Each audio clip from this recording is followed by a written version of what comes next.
කොස් කියලා කියන්නේ අපි හැමෝම කන්න ආස කෑමක්නේ. කොස් තම්බලත් කාලා තියෙනවනේ. ඒ වුණාට අද මම මෙන්න මේ කියලා දෙන්න යන විදිහට කොස් තම්බල කාලා තියෙනවද? හරිම රහට කොස් කූරු ගා ගන්න විදිහ තමයි මම කියලා දෙන්න යන්නේ. ඒකට ඉතින් අපිට කොස් ඕන කරනවනේ.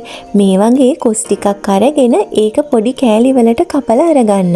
ඊළඟට ඒ කොස් මදුළු ටිකේ තියෙන කොස් ඇට ටිකත් අරගෙන ඒකේ පොතු සුද්ධ කරලා පොඩි කෑලි වලට කපලා ගන්න. කොස් ඇටය පිටින් අපි මෙතෙන්දී තම්බන්න ගත්තොත් එහෙම ඒක තැම්බෙන්න ගොඩාක් වෙලාවක් යනවා. ඒ නිසා කොස් ඇට මේ වගේ පොඩියට කපලා ගත්තාම ඉක්මනට තැම්බෙනවා. දැන් අපි කොස් තම්බන්න ගන්න භාජනය අරගෙන අර කපපු කොස් මදුළු වලින් ටිකක් ඒකේ අඩියට එකතු කර ගන්නවා. ඊළඟට තමයි අපි උඩට කොස් ඇට ටික එකතු කරන්නේ. එක සැරේටම කොස් ඇට ටික මේකේ අඩියට එකතු කරොත් එහෙම අඩිය අල්ලන්න පුළුවන්. ඊළඟට ආයෙම ඉතුරු කොස් මදුළු ටික උඩට එකතු කර ගන්නවා. එහෙම කරලා ලුණු ටිකක් අරගෙන මේකේ මැදට වෙන්න අපි එකතු කර ගන්නවා. උඩින් එකතු කරගන්න එපා. කොස් මදුළු ටික ඇතුළට වෙන්න එකතු කරගන්න. ඊළඟට අපි වතුර කෝප්පයක් අරගෙන අපිට අවශ්‍ය ප්‍රමාණයට මේකට වතුර එකතු කරගන්න ඕනේ. ගොඩාක් වතුර එකතු කරගන්න යන්න එපා. එතකොට කොස් ටික බෙරි වෙනවා. දැන් අපි මේක මෝඩියකින් වහලා හොඳට තැම්බෙන්න දෙන්න ඕනේ. ඒ තැම්බෙන අතරේ අපි මේකට අවශ්‍ය කරන අනිත් දේවල් ටික ලේස්ති කරගමු. මම මෙතන අමු මිරිස් කරල් කිහිපයක් පොඩියට කපලා අරගත්තා. ඔයාලට ඒ වෙනුවට කොච්චි පාවිච්චි කරන්නත් පුළුවන්. ඊළඟට ලොකු ලුණු ගෙඩියක් මේ විදියට කපලා අරගන්න. ඊළඟට සුදු ලුණු බික් කිහිපයකුත් මේකට පොඩියට කපලා අරගන්න. මේ කොස් කූරු ගානකට නැතුවම බැරි දෙයක් තමයි පොල් කියලා කියන්නේ. ඉතින් ලා පොල් වලින් ගන්නව නම් වැඩියෙන්ම හොඳයි.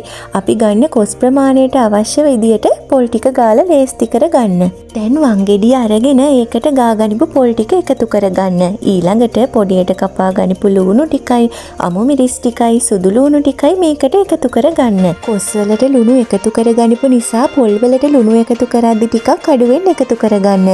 ලුණු කුඩු වලින් තේ හැඳි කාලා විතර මම මේකට එකතු කරගෙන ගම්මිරිස් කුඩු වලින් තේ හැඳි භාගයකුත් එකතු කරගන්නවා. ආයෙම අබ ඇට වලින් තේ හැඳි කාලකුත් මේකට එකතු කරගෙන මේ ටික හොඳට කොටන්න ඕනි. මේ එකතු කරගනිපු දේවල් ටික හොඳට මිශ්‍ර වෙනකම්. පොල් මිශ්‍රණය මෙන්න මේ පදමට කොටා ගත්තාම ඇති. මේ වෙලාව වෙද්දී කොස් ටික හොඳට තැම්බිලා තියෙන්නේ. අපි ඒක චුට්ටක් මෙන්න මේ විදියට කලවම් කරගන්න ඕනේ. මෙතෙන්දී හැන්දි මිට පාවිච්චි කරන්න. එතකොට කොස් කෑලි ටික පොඩි වෙන්නේ නැති වෙන්න හොඳට කලවම් කරගන්න පුළුවන්. කොස් ටිකයි කොස් ඇට ටිකයි හොඳට තැම්බිලානේ තියෙන්නේ. මේ වෙලාවේදී මම ඒකට අර පොල් මිශ්‍රණය එකතු කරගන්නවා. පොල් මිශ්‍රණය එකතු කරලා ආයෙම හැන්දි මිට පාවිච්චි කරලා මේක හොඳට කූරු ගා ගන්න ඕනේ. මෙන්න මේකට තමයි අපි කොස් කූරු ගානවා කියලා කියන්නේ. එහෙම මිශ්‍ර කරගෙන මේක මදගින්දරේ ආයෙම විනාඩි 2-3ක් වහලා තියන්න. ඊට පස්සේ ඉතින් උණු උණුවෙන්ම රස බලන්න තමයි තියෙන්නේ. ඔන්න ඔය විදියට තමයි ඉතින් මම කොස් තම්බල කූරු ගා ගත්තේ. ඔයාලත් ඉතින් මෙහෙම හදලා බලන්න. මේක හරිම රසයි. හදලා බලලා කාලා කොහොමද කියලා මට කමෙන්ට් එකකුත් දාගෙන යන්නකෝ. එහෙනම් ආයෙම දවසක මේ වගේ රෙසිපි එකක් අරගෙන එනකම් මම ගිහිල්ලා එන්නම්. ඔයාලා හැමෝටම සුබ දවසක්.